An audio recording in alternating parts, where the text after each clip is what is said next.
Hello and welcome to another Overlord lore video, and today I'm going to take a look at a question many already asked, and undoubtedly many more have. Who is this guy that seems to be Albedo's boyfriend in the new trailer?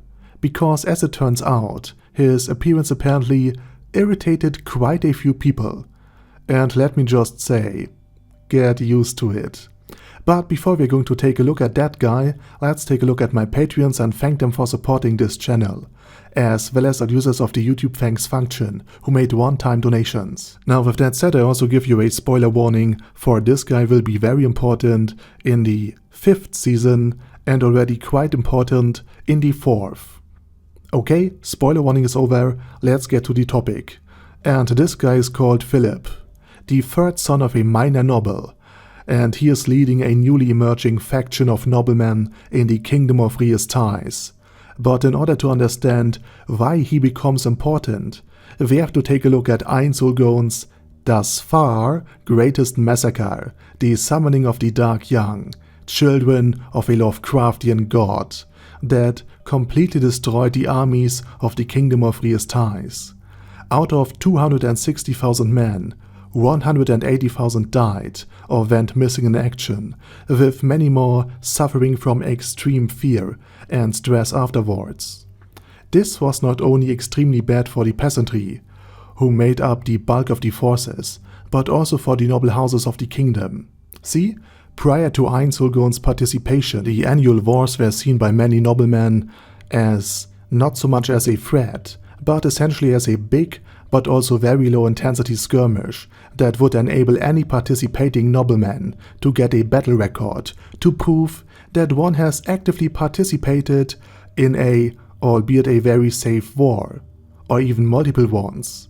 This then could be leveraged in court politics, so the annual wars were seen as almost a safe way to boost one's career and prestige among other noble houses. So naturally many first and second born noblemen from major to minor houses all participated in the battle, which likely just meant being seated in a tent or at worst on horseback for a day and watching some minor fighting taking place and some couple of hundred peasants die.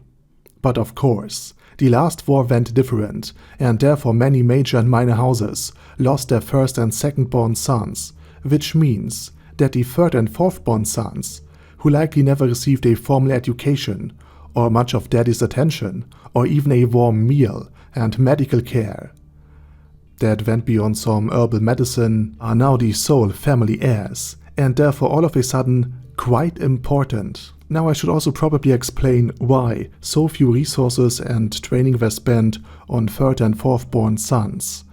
And the kingdom being, at least for a nobleman, a very safe and comfy place, since it is shielded from any outside threats, and since the money and the wealth and the social standing of a noble house can shield them from robbers and much of the crime going on, and with, albeit for noble houses, expensive healing magic that could cure everything readily available, it made just so much more sense to focus all resources on one single child, aka the one who would inherit everything the family has, rather than distribute the resources among all of the offspring equally.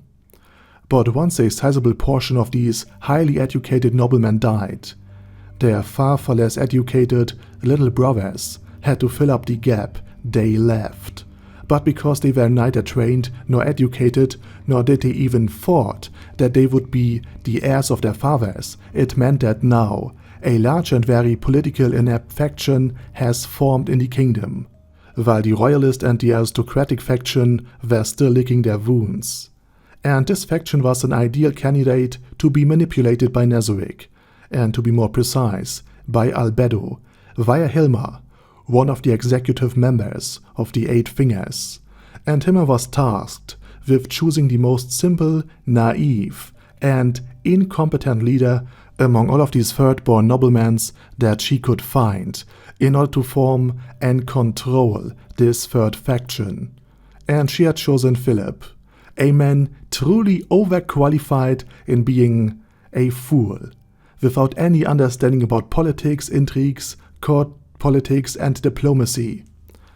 He is a walking, talking, running, Dunning-Kruger effect. Basically a fool too foolish to realize that he is a fool, and therefore Philip believes himself to be smart and blessed by faith and destiny itself.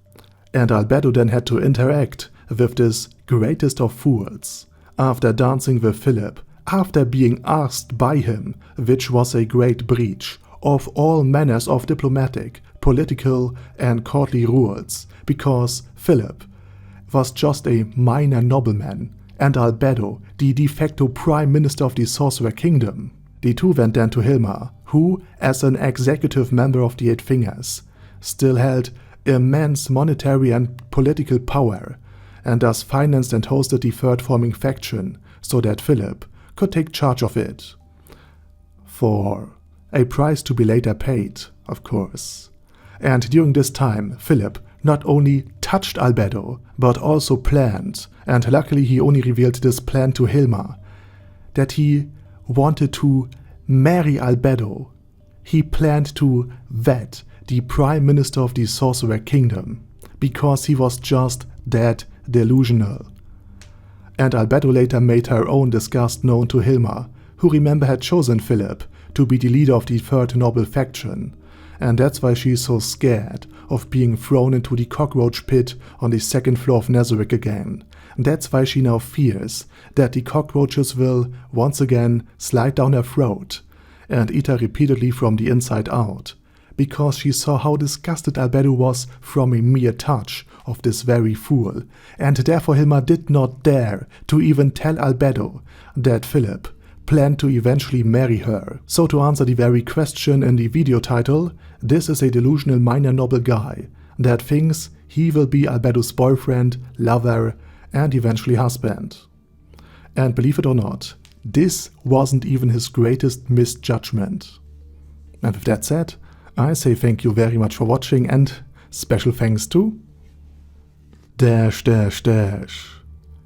Guy Yi, Ben C, Chrissy, Crowley0221, Sia, Dead Slime, Death is Mercy, Deathless Dragonlord, Devon Downen, Dystopia, Dystopia II, Enigmatic Unicorn, Feral Shivan, Guy with That Head, Hector Marino, Hoss, Huster, Jacob G, Jana B, Jason, Chromius, Legendarius, Lelouch Britannia with a Mustache, Lexus Fox, Lord Nishikian Rai, Lord Touch Me, Merovec, Mr. Shoes, Mr. Tweaker, Michael R, Michael Y, Normal Toad, Okill, Overlord General Gasper, Patty Pantum, Personage, Primus 11, Shadow Lightning Wolf, Shrine Keeper,